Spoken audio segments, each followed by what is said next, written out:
First one, social services will take my child away if I discipline them. Is that a fact or a myth? Physical punishment is not allowed if it causes harm. Is that a fact or a myth? If I raise my child with African values, I don't need to follow UK laws. Shouting at my child or insulting them is not abuse.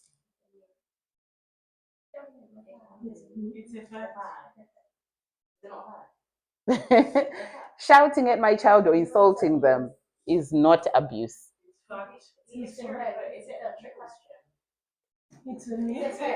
Okay. You feel it's both? Okay, let's carry on and then we'll see shortly. Um, if I don't feed or take care of my child properly, I can be reported. Facts. And physical punishment is not allowed if it, I think I repeated that one, didn't I? Yeah, if it causes harm. Okay.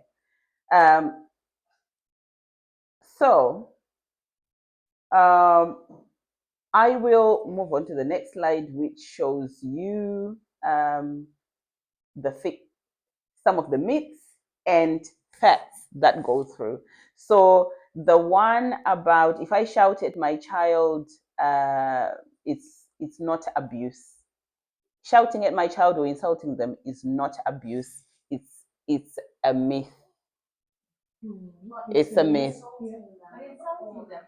It's emotional abuse. So shouting at my child or insulting them is not abuse. And you guys say that's a fact, but it's a myth. So it's yeah, so it is abuse because it is emotional abuse. I think it's the wording of the sentence that got confusing because you guys clearly know what you're doing. So I'll go through some of the myths that I've actually heard. These are things that I've actually heard, which is why I've included them. Social services will take my child away if I discipline them. That's a myth. If I raise my child with African values, I don't need to follow UK laws. If my child tells their teacher I hate them, they will report me to punish me. That is one I've definitely heard. It's not about you, it's about the child. Yeah. Social services only help British families and not immigrants. That's not true. They help any child. They have an obligation, regardless of their immigration status. You know, children deserve to be protected, and they will be protected. Shouting at my child or insulting them is not abuse. We've already talked about that one. Physical punishment is always allowed as long as I am the parent. That's not true.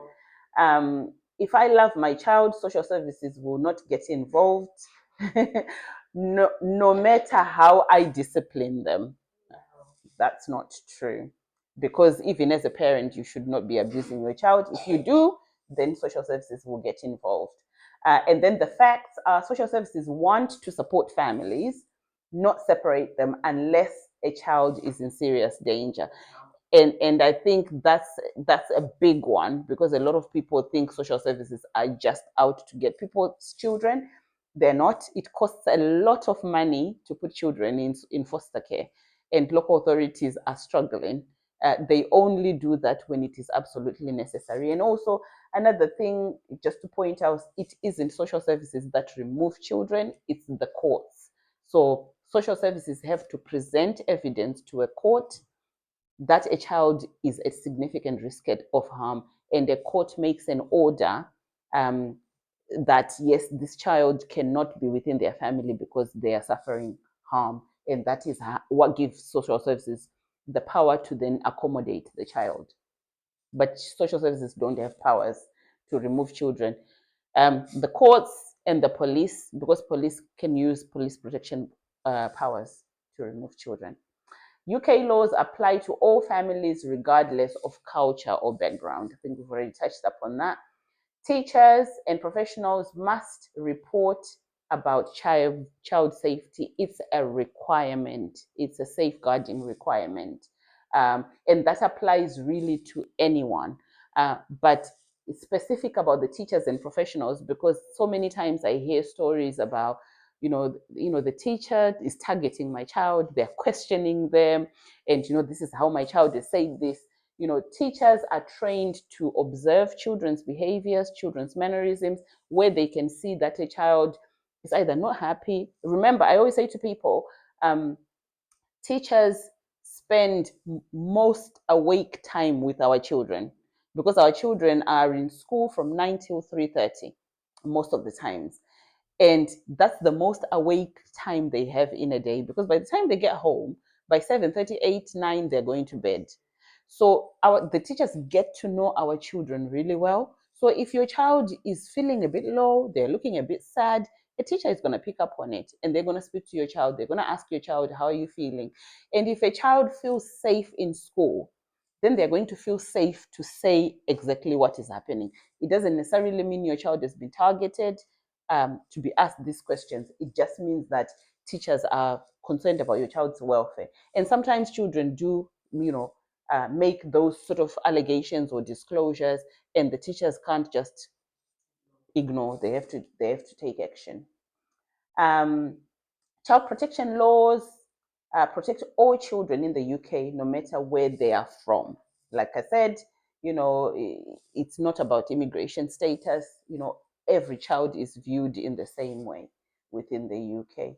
Emotional abuse, shouting, threats, insults can harm a child's mental health, because constant emotional um, harm to their emotional needs, or those feelings of being worthless and not having their needs met, it really can impact on a child's well-being. And also stress, even us as adults, when you're in a constant state of stress, it can cause you or impact on your mental health, and that the same applies to children. Number 6 is any physical punishment that causes harm, bruises, marks, pain, is considered abuse under UK law. And that's what I said about, as much as the law doesn't specifically say you cannot smack your child, it's about considering pain is very much subjective. And if your child goes to school and says, my mom hit me and it hurt, it made me feel sad, regardless of whether they've got marks on their body or not, that has to be taken seriously. So the best thing is just not to hit your child, because how do you know? Some children have sensory needs. Just a little bit of a touch can cause, significant pain. So it's just, that's just something to be mindful of. Good intentions do not excuse harmful discipline. Parents must raise children in a safe and supportive way. So, just saying, I was hit when I was a child, I turned out okay, and I'm not, I wasn't harmed when my parents hit me. That doesn't excuse you doing it to your own children. It is the law in this country, maybe where you come from, that might be normalized, that might be not be against the law, but in the UK it's illegal, and that's really important to be mindful of, because it can impact on a lot of things. Say if you work in the health and social care sector, where you're required to have a clean DBS, having a criminal record for abusing your child can really impact on your job as well. Now, how does culture shape parenting practices? I've put 3 categories there, which is, we've got the traditional African values, which is the role of respect, obedience, and discipline in raising children. You got, community-based parenting versus individual parenting. In the UK, you're very isolated, aren't you? Back home, you have communities. It's very much your child is raised by the village raises your child, and that's a real thing, because you don't worry about your child going out and walking around in town, because the lady from down the road, if they see your child misbehaving, they're going to intervene, and they're going to tell them not to do that. But somehow in this country, we don't have those networks, we don't have that community support, and it can feel so isolating, especially when you're going through some of those challenging difficulties.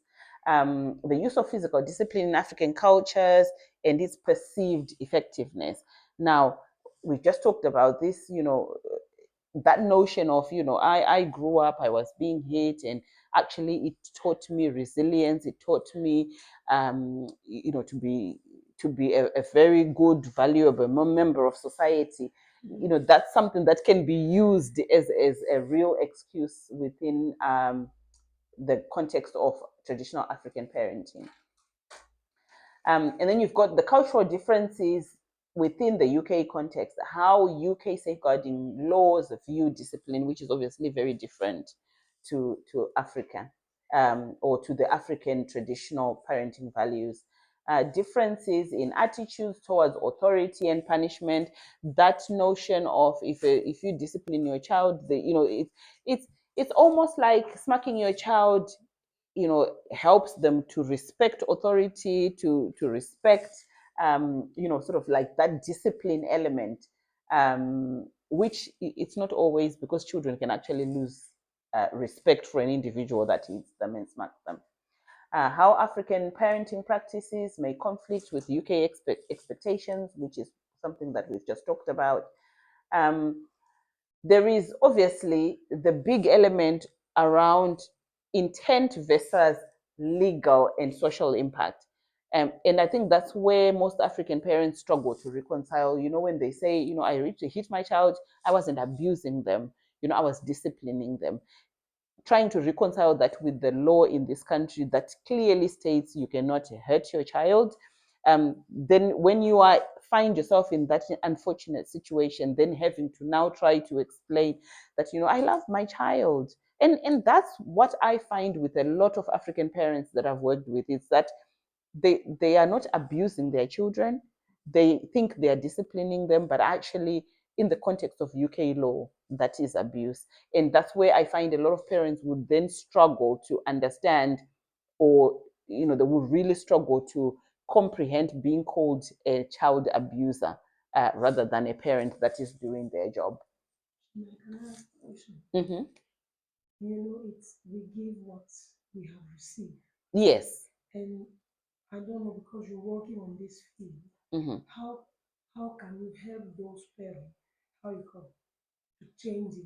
It's not Yeah. that it's already that the law that is telling them no, you cannot. But you see, it's like design standing. Yeah. If my child behave like this, I have to do it like this. so Yeah. how can you? I don't know. How can you? What are the things you feel like you can advise them for them to avoid to follow that? To fall into that. Yeah. And that's a very important question. That's why we do things like this. Yes. It's education. Education, education, education, and understanding. Because if you don't know any better, you are always going to do what you've always known. For example, with me, obviously, I studied social work, and now having that deep understanding of the impact on children of some of those things that even we grew up experiencing, has really helped reshape my mindset. And I always tell people, like, when I used to do the online workshops, and I always used to give an example of myself, that even if you were to talk to my daughter, the way I parented her and the way I parent my son now is very different. Because when I was parenting my daughter, that was before I had the knowledge of some of the impact on some of those cultural practices or parenting practices that I had learned from my own parenting, from my own parents, and I used to do the same. The shouting, some of using those words, and the words are very powerful. And even when you're a Christian, we always talk about that, isn't it? Don't use negative words. To call your child, because they will become that. They will believe that's what they are, and the same really applies to parenting. Everybody can unlearn things, but you've got to want to unlearn it. You've got to attend workshops that teach you how to unlearn some of those practices, and being open-minded, because I've talked to people as well who are so focused on, what my parents did. Because I think sometimes trying to call out what your parents your own parenting as, you know, I was parented this way. I don't want to do it on my own children. I'm going to do it differently. For most people, that can feel like you're saying your parent was a bad parent, you know, but you're not saying your parent was a bad parent. You're saying they did what they could with what they had at the time. You are just going to try and do it differently, you know, because you now know better, you know the impact, so you're going to change that perspective and raise your children in a very different way. Does that answer your question? It answers the question where you see there are some scenario where the parent can really struggle. Yeah. You know, if the child is not listening, doing the same thing. So even if I'm looking at not only of knowing, but you know that sometimes our emotion Yeah. can take over. Oh, So yeah. I'm asking that person. And What it's are you going to say? What are the things she can do? she can do. Yeah. Yes. So there are positive discipline methods, and we'll come to them later on. They are coming. I've got a slide about that. So I will be sharing some positive discipline methods that you can use instead of, you know, those traditional harmful ones that we've talked about, the shouting, the smacking. So we'll go through that. I've got a slide about that as we come along. If you can just bear with me. Okay. All right. So, before I go on to that, I'm going to ask another question, just put another question out there. You know, we are constantly talking about traditional African parenting values. And I know in the context of safeguarding in the UK, I'm constantly referring to the negative values that we need to sort of change. But I don't want that to be buried in thinking that all African traditions, all African values are bad, because they're not. We've got some really good African values. Can you guys just tell me some of the African values that you think are good and that you would want to carry on for your children? What are some of those positive African values? Our children, the village. For me, I think the Community. respect. The respect. Yes. Yeah. For me, Yeah. it's something The respect and the kindness. Kindness. And to see everyone as your mother and father. Yeah. Yeah. Like, yeah. Respect for your elders. Yes. Yeah. And also, I think just hardworking in general. Because I think, even the basic cleaning of houses and stuff. Because some of the kids, honestly, you just wonder, like, okay. Yeah. But then at least they have the basics of, Yeah. I can cook, I can clean, even my space and things. And it helps them even when they move to university and Yeah. have their own lives and stuff. So Yeah. Yeah. And me, I've seen like let's say Rachel is my friend or you, Chena, are my friend, and I want to discipline Crystal, and you shout at me like, "Why? It's not your child. Why discipline?" I don't want that, because back home, a woman next door used to see you with a boyfriend on the corner. She would smack the hell out of you. You know what I'm saying? So Yeah. I used to have Eunice, my friend. She used to have daughters, and I used to like, if I want to tell that don't shout at your mom, don't talk to your mom like that, she'd be like, no, leave my children. You know what I'm saying? But that's just wrong. I want to keep that value of the way we're doing it. It's back the home. respect. Yeah. Yeah. Yeah. Yeah. The respecting your elders. So I've listed a few positive traditional African parenting values that I'm certainly I would want to still continue with my children, which is, you know, strong family ties and community support, which is what you've just said, respect for your elders and authority, responsibility and hard work, you know, moral and cultural identity, spiritual and ethical guidance. You know, that notion that we really encourage our children to practice within whatever our religion may be, whether it's Christianity or Islam. Collective discipline, what you've just said, collective discipline and positive reinforcement. So, you know, your neighbor down the road actually telling your child off when they see them doing something bad. And that emphasis on education and life skills. I think us African parents are well known for pushing our children, wanting them to do well, wanting them to go to university, to have something positive in life, to contribute in, into society. So that's, strong values that are really positive, within the African culture.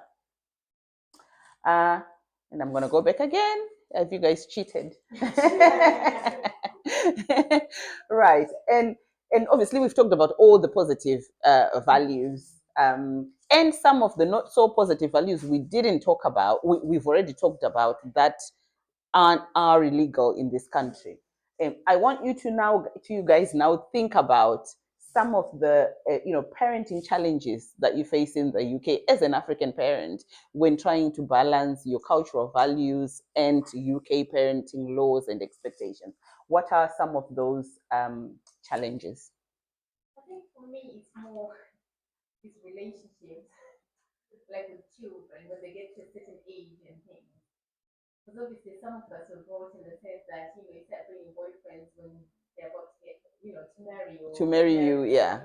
yeah. Whereas here, it starts even from like 14, 15, and then you're already talking about relationships, contraception, contraception, and all Yeah. those things. Yeah. I think it's one of the most challenging topics that I've had to, I think, work with me, because I've worked with colleagues whereby we've got kids the same age, and then they're telling me on how the daughter's already doing sleepovers, and I think this is when the children like 15, 16, and I'm about to have to tax, and things like that. So Yeah.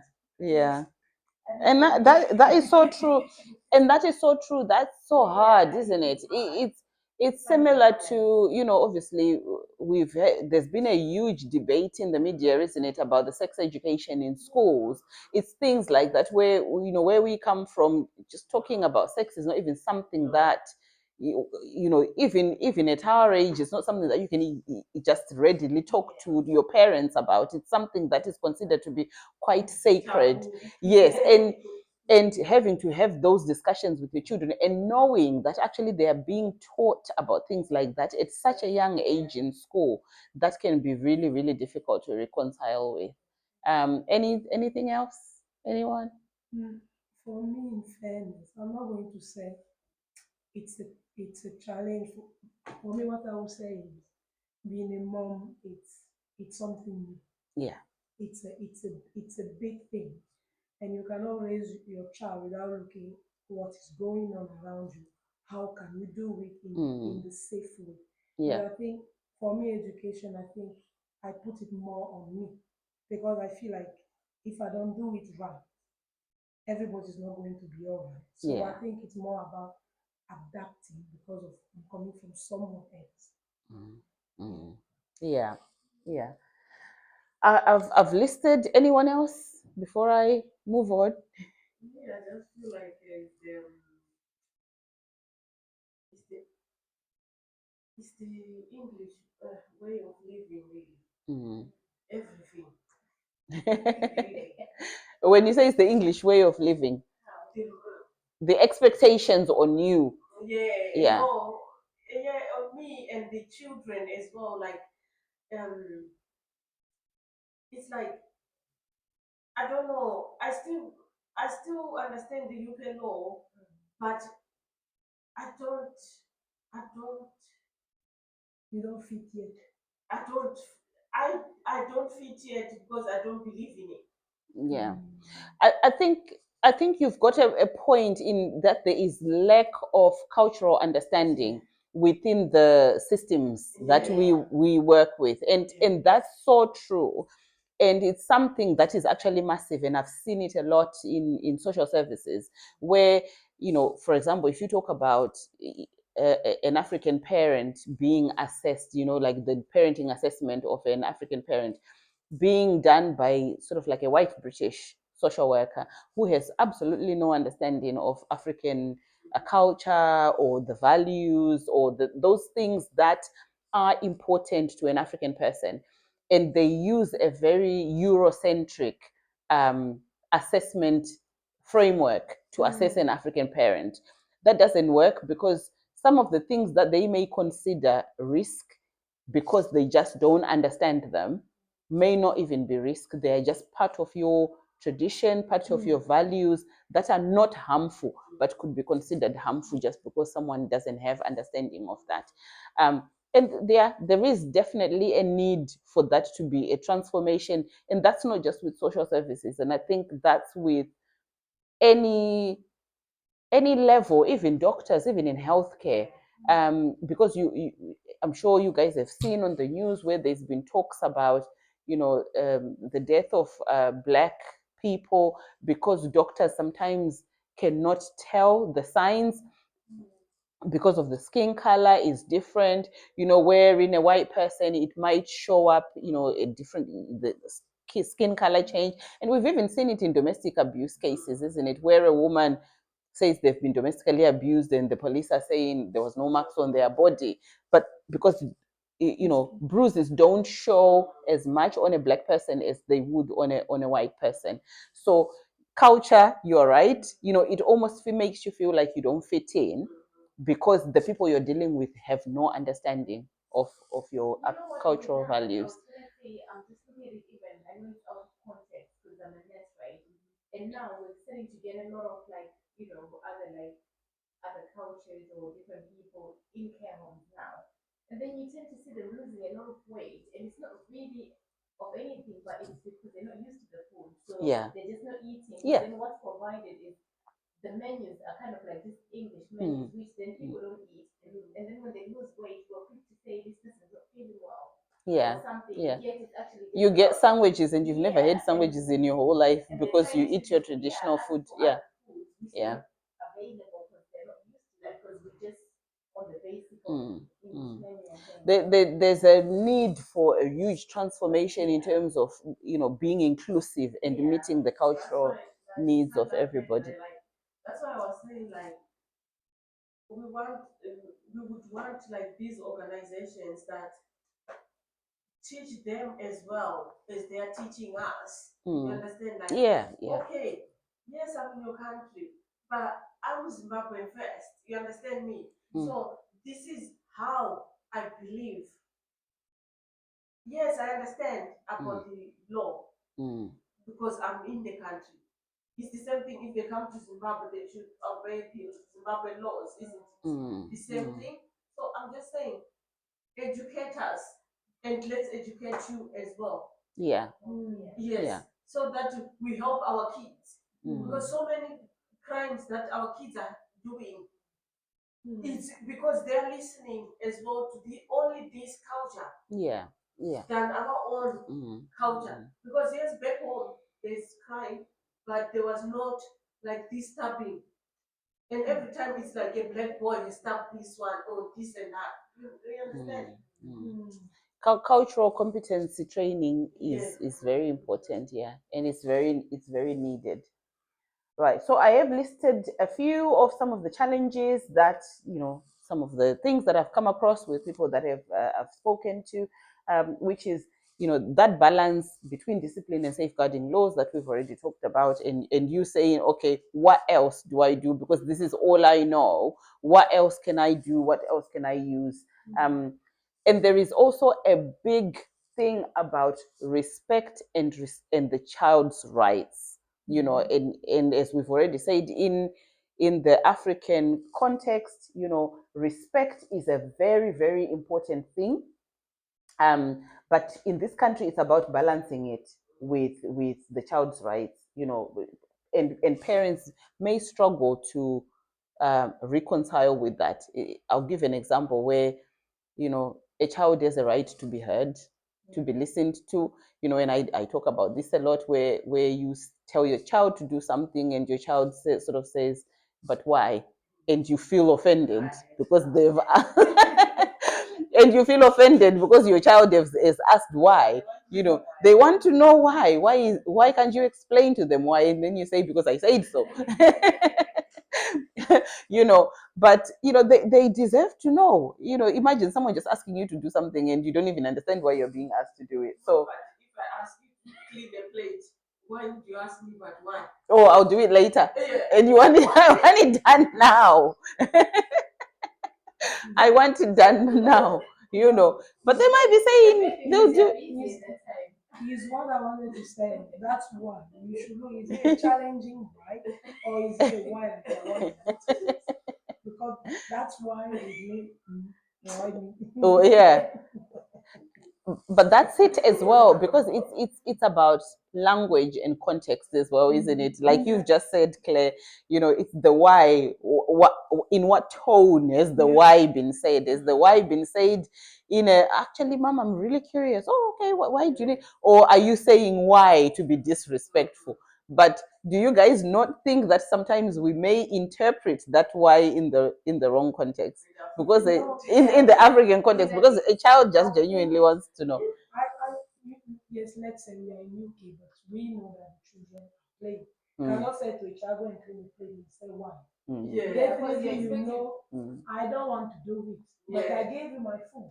Yeah. So Just now put a plate I have in to the go sink. and wash the food Yeah. and plate for you. So that's why. Yeah. I'm not going to take it. Like, no, no, no. No. Yeah, yeah. But why? Yeah, back in the day, you just do. You wouldn't even get told anything. You just get the look, and you knew exactly what it meant. Yeah. Those certain things where you just think that food is something I wouldn't expect you to even have a response to it. So if I ask you go and do, you can't even decide. You just go and do it. Yeah. Yeah. And then obviously you've got the community versus individual parenting that we've already talked about. You know, it takes a village to raise a child, which is a real thing in Africa, but in this country, it can be quite isolating, and we don't have that. And then you've got the cultural identity and assimilation, which Netai was talking about.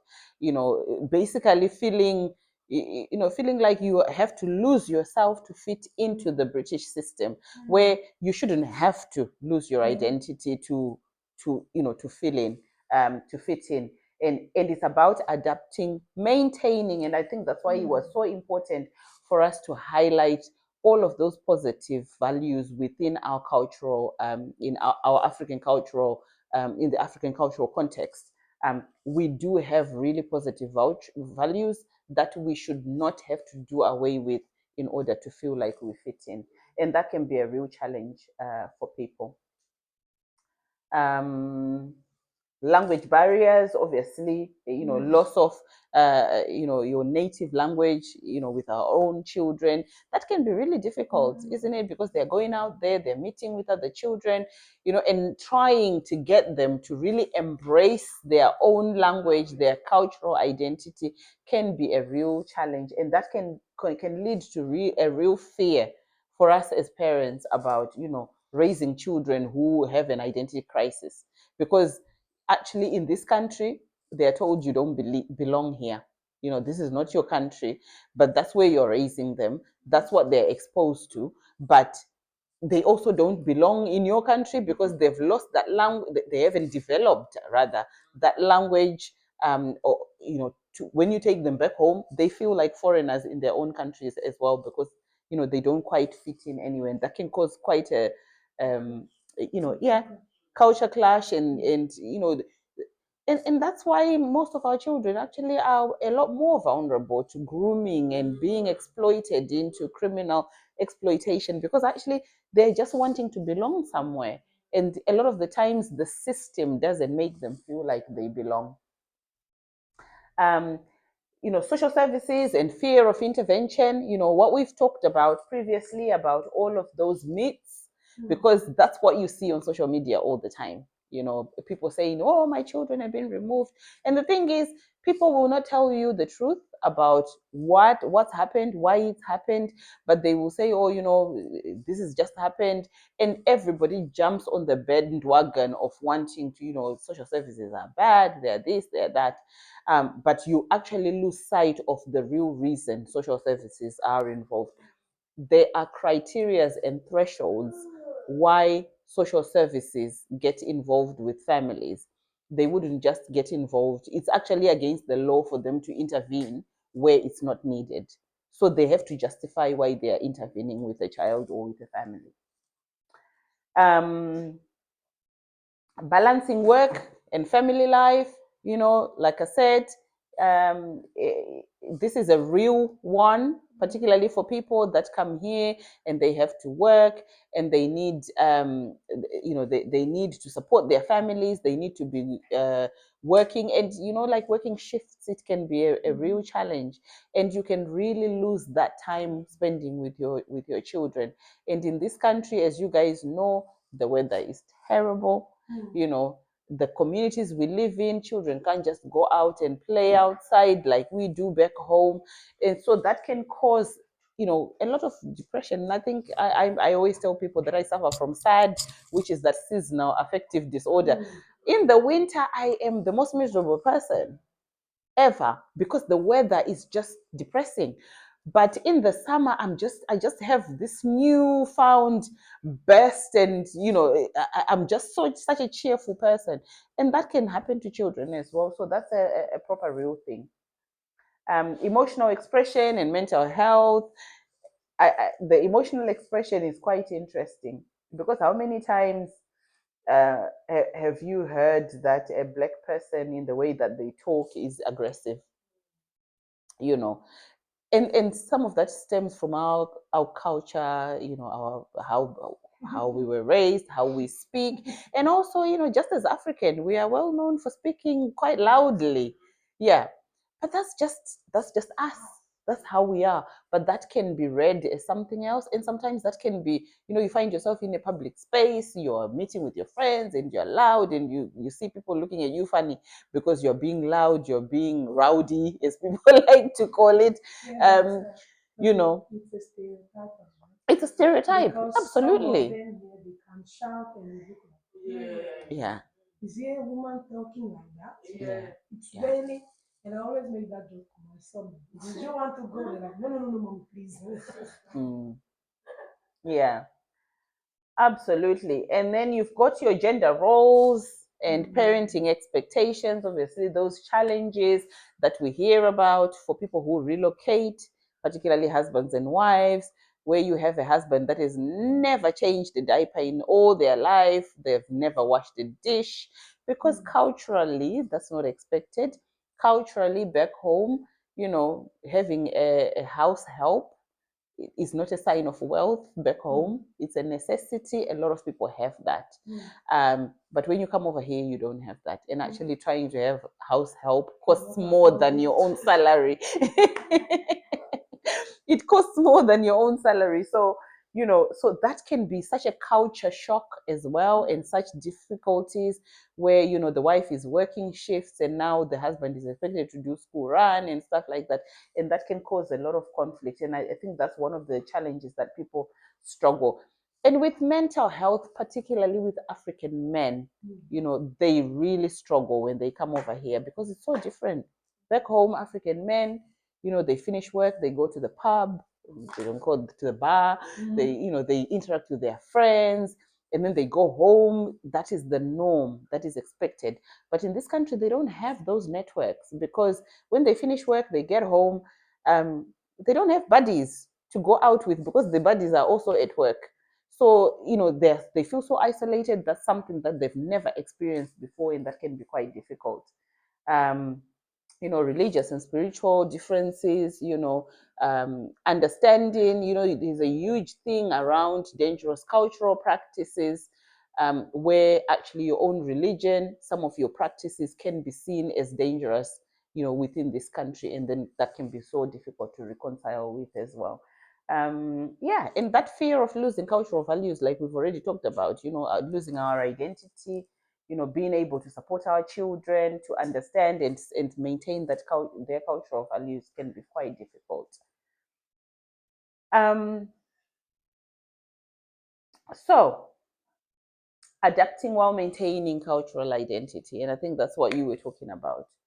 What are some of those effective discipline methods that we can use without using physical discipline, without hitting your children, without shouting?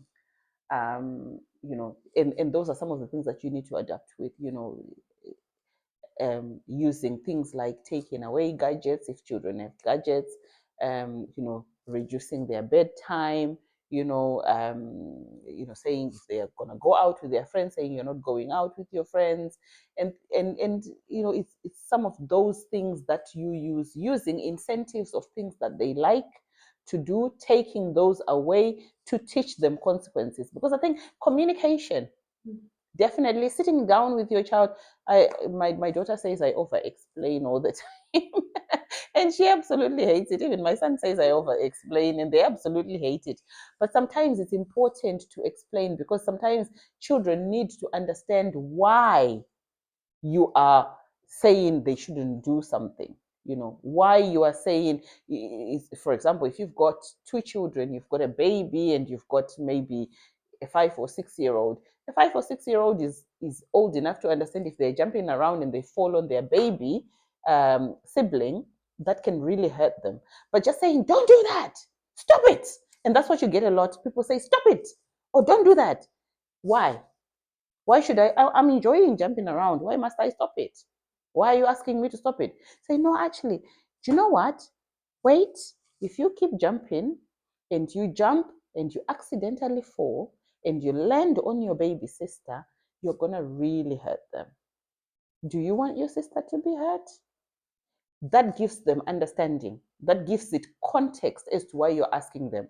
And they may ask you, actually, okay, I won't jump here, but is it okay if I go and jump over there? And then you say, oh yeah, actually you can go and jump over there because it's safer. Just make sure you're not too close to the baby. But if you say, stop it now, I told you stop it. How are they supposed to know what you're asking them to stop, or why you're asking them to stop? So use, and we do it with children all the time. I do it with my son all the time, where I tell him, use your words to express yourself. We model in children what we want them to do.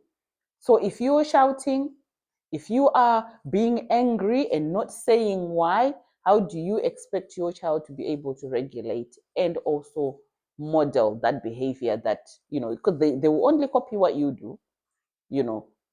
If they're shouting at you, Mom, stop it, I don't like it. That's because you probably shouted at them as well. You teach them to explain respectfully. Respect goes both ways.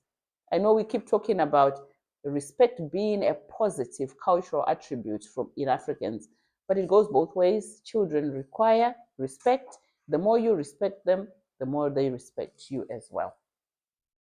Balancing those cultural values with UK expectations. I keep going back and forth with that because it's such an important thing. But Shema, that approach you use, I use it a lot with my children. Yeah. But sometimes it's unless and that's sometimes it's when an accident will happen. Yeah. It's like sometimes the word, I don't know, like you and I don't understand the meaning of the word. Yeah. Sometimes kids around 6, 7, they don't understand fully the meaning of the word or the consequences. So sometimes, like when the accident happened, and then we'll be like, oh, okay, now. Yeah. I understand what you're talking about. Yeah. Sometimes accidents happen and you have to allow them to happen. Yeah, now that because communication, like me, I communicate, or even say to my children, what other language you want me to speak, so that you can understand what I'm trying to tell you. Because I have tried some kind of television program where maybe the message I would like to pass them can be in the program. So when they watch us, what did you learn? Was this right? You have to behave like that. And then we'll be talking about this was not right. This is what I'm explaining to you. So don't do that. Yeah. Yeah. And exactly, using examples of things, you can even you can use storytelling as well to discipline children. Like, for example, the things that you experienced as a child and the implications of that and what used to happen. And it's not wrong to sometimes explain to them how you were disciplined, and explain to them that I won't do it that way because I understand, that can really hurt, that can do this.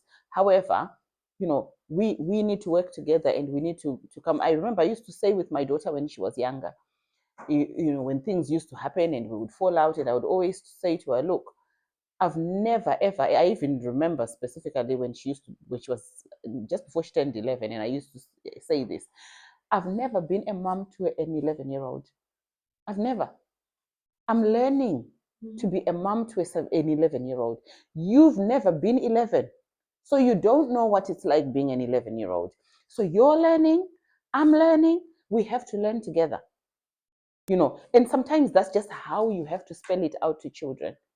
Because sometimes they can do things that you might not understand, especially if it's your first child. Parenting is a journey, guys.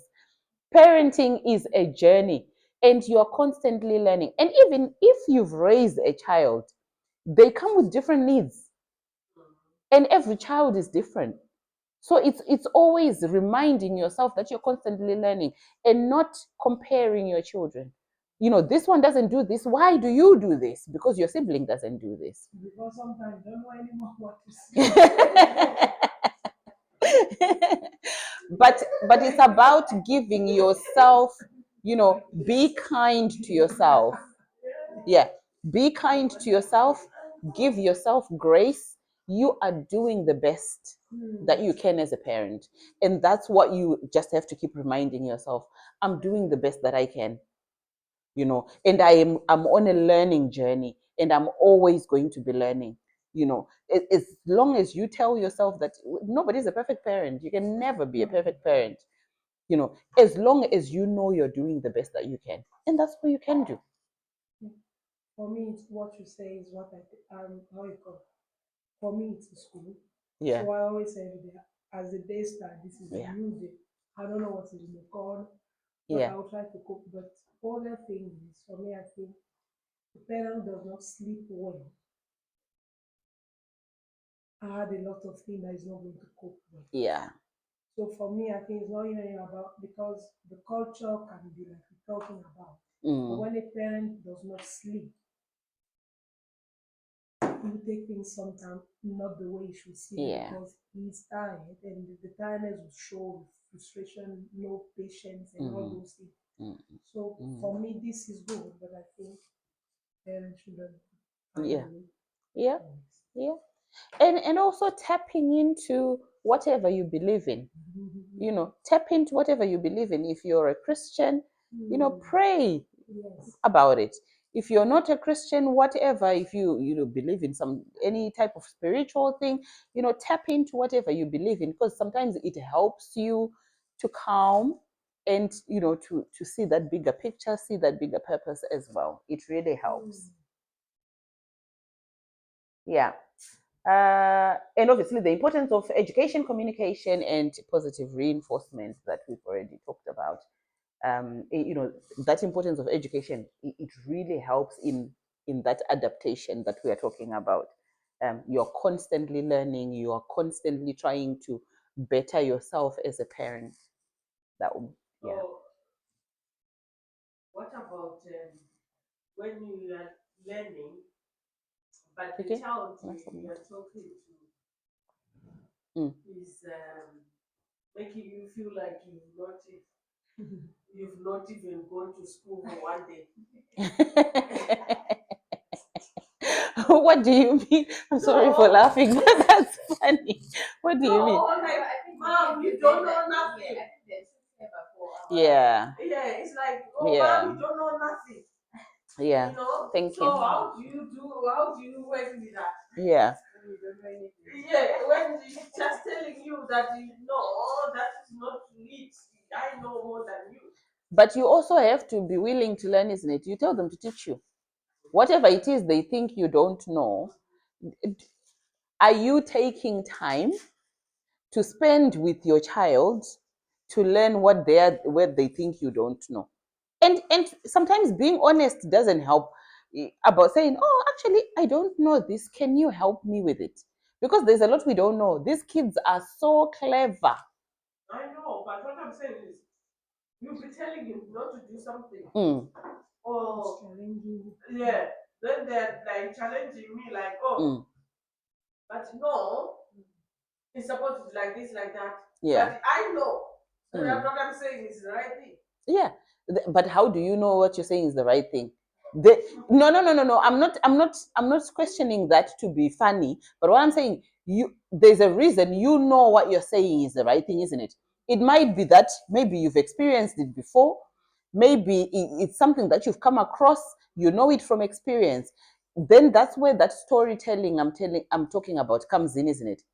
Give him the backstory. Yes, give him the backstory.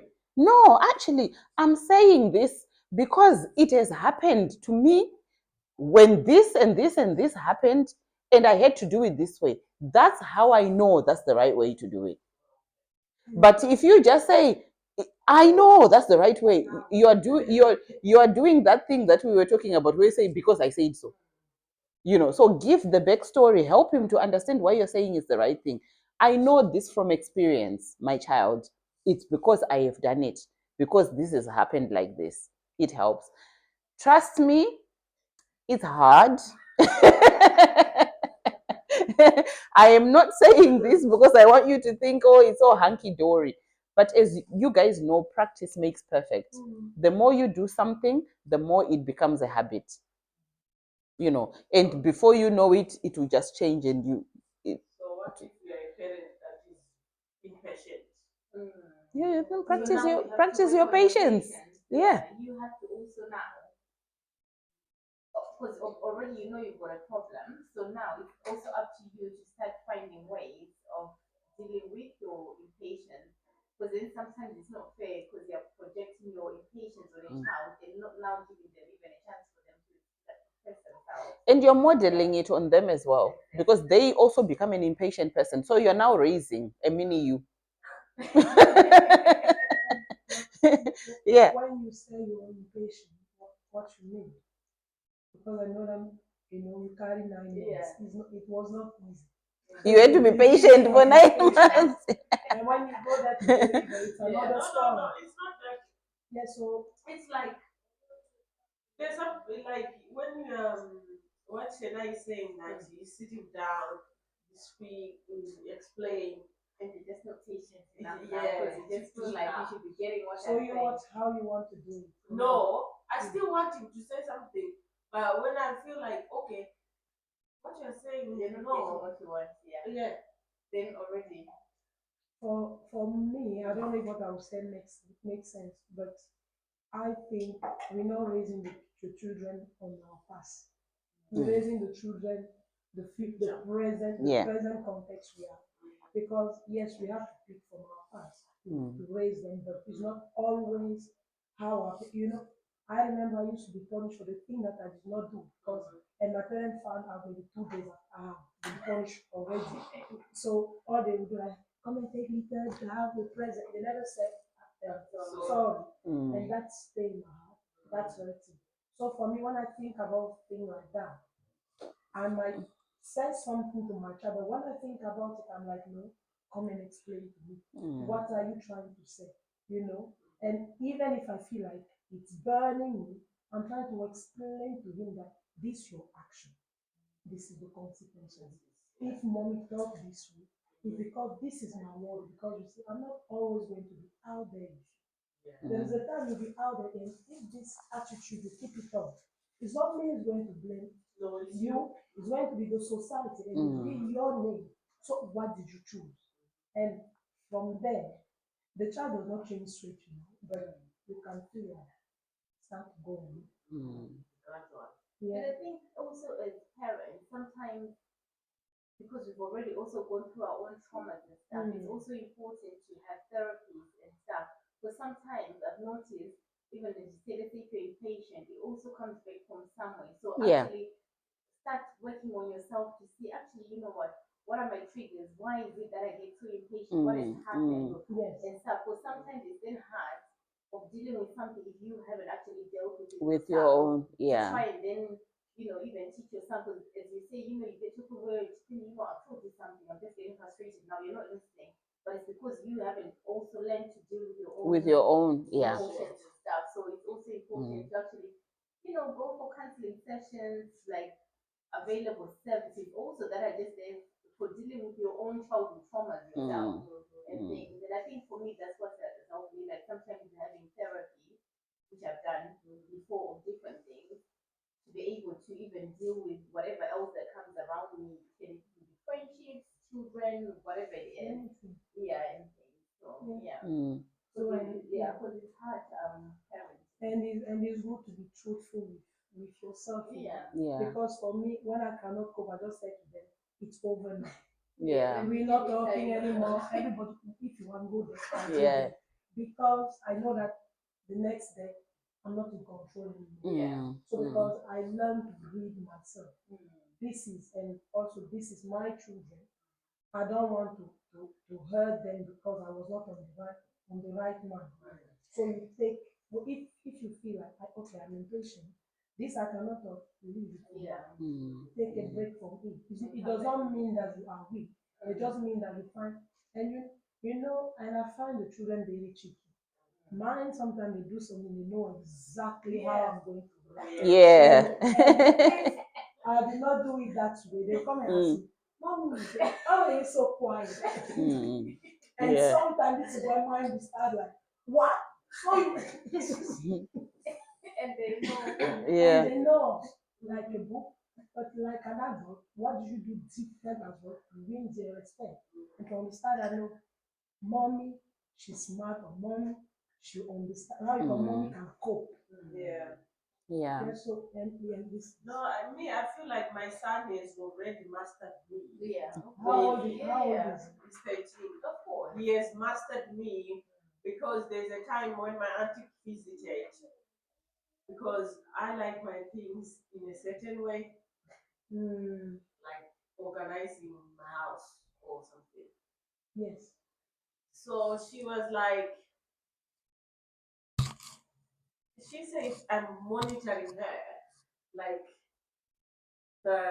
you're making me uncomfortable in your own house because you're making whatever she said.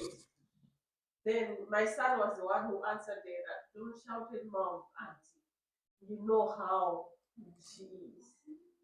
So try and understand her. Yeah, try and understand her. So he's mastered me more than I've mastered myself. That's what I'm trying to say. Yeah. So I feel like he knows me better than I know myself. Let's talk to your son. I think one of the most important things as well for children is that they actually see a lot more than what you expect. see. So even for example me, my mom, I know her very well, though sometimes I know her a little. But I know her very well, even sometimes when, say for example, she's overstimulated or she's stressed, I'm the one now I've noticed now to calm me down.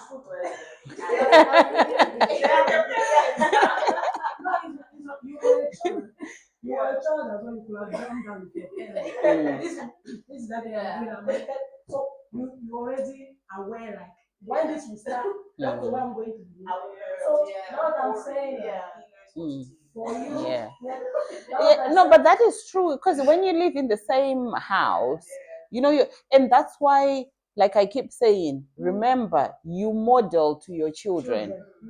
You know, whatever you give out, you're modeling that to your children. And the other point I wanted to pick up is about how we already said about the power of words. You know, and it's not just saying it to your children, it's what you declare about yourself as well, because that makes it define you. So when you say, oh, I am impatient, or I have anxiety, or I have this, you are solidifying it within yourself. So you're basically content, that's how you are. So there isn't that willingness to kind of move away from that behavior, and also recognize that actually the way that I am might impact on my child, and actually my child might become that as well. Because you sometimes you have to notice that, you know, maybe your child can start to display some of those behaviors as well.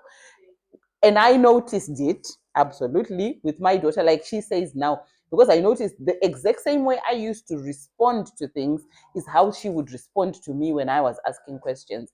And I had to kind of bring it back myself and think, oh, you know, and the moment I stopped doing that, which is why she's saying she now knows how to, it's because I also recognize the way that I was communicating and responding is also how she was then modeling to me or projecting to me. So sometimes you kind of have to take that balance. So words can be very, very important and powerful as well. I've got another group activity for you guys, which this time is it's a case study.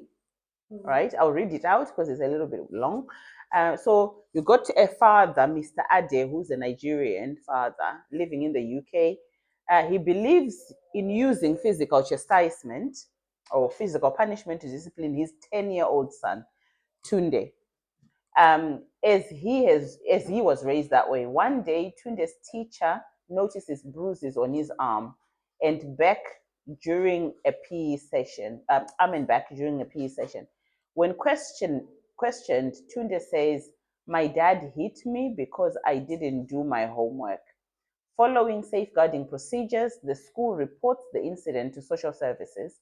When social workers visit, Mr. Ade insists that physical discipline is normal in his culture and necessary in raising disrespectful children. His wife, Mrs. Ade, agrees but is more cautious. Social services inform